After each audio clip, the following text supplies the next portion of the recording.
विजय थलपतीने तमिळनाडूच्या राजकारणात जो धुमाकूळ घातलाय, त्याच्यानंतर महाराष्ट्रातील जे चमचे आहेत नेत्यांचे, मोठमोठे नेत्यांचे जे चमचे आहेत ना, ते भुंकायला लागले.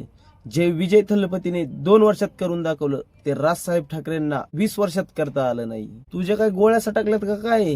तुला कळतं का तू काय बोलतोय?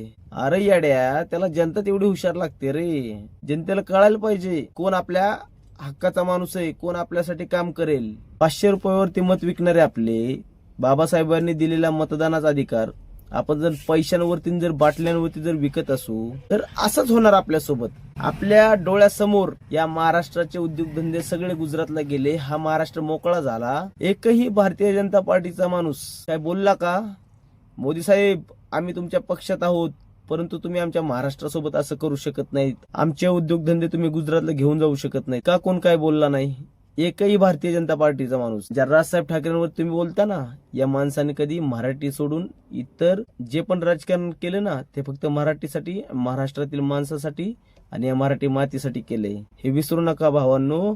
आणि असं बोलायचं नसतं. तमिळनाडूची लोक हुशार आहेत, त्यांना कळतं कोणता नेता किती आश्वासन देतो. आज तुम्ही मला सांगा, 2014 साली भारतीय जनता पार्टीने सांगितलं होतं, याच फडणवीसांनी सांगितलं होतं, सत्तेत आल्यानंतर 3 महिन्याच्या आत शेतकऱ्यांना कर्जमाफी करू. आज 12 वर्ष झाली तरी ही कर्जमाफी भेटली का? नाही भेटली. हे देऊ शकत नाहीत. ह्यांना द्यायची नाही. ह्यांना द्यायची फक्त कर्जमाफी कोणाला? मोठमोठ्या उद्योगपतींना. त्यांच्यासाठी हे हजारो कोटी रुपये खर्च करणार, परंतु शेतकऱ्यांचं 1,00,000-2,00,000 रुपयाचं कर्ज हे माफ करू शकले नाहीत. त्यांना कळतं खोटी आश्वासनं काय आणि खरी आश्वासनं काय. आणि अशा ज्या पोस्ट टाकतात ना, हरामखोर भडवे, हे चुत्या लोक, ह्यांना कळायला पाहिजे.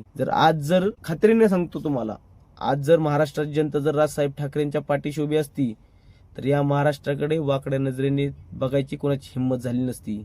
या महाराष्ट्राचे उद्योगधंदे गुजरातला, इतर राज्यात कधीच गेले नसते जर हा महाराष्ट्र आणि महाराष्ट्राचे मुख्यमंत्री जर राजसाहेब ठाकरे असते तर. हा विश्वास मला आहे. परंतु असे नेत्यांची चमचेगिरी करणारे लोक हे दुसरं काय करू शकत? महाराष्ट्र आपला मोकळा झाला, खोकला झाला, तरीही आपण काय बोलत नाहीत, म्हणजे आपण शंड झालो. या गोष्टीचा कुठेतरी विचार करा मित्रांनो. आणि तुम्ही विचार करा मित्रांनो, राजसाहेब ठाकरेंनी कधीच नोकऱ्या पाहिजेत, मराठी मुलांना भेटला पाहिजेत, आंदोलन केली, मराठी माणसाच्या हितासाठी केली.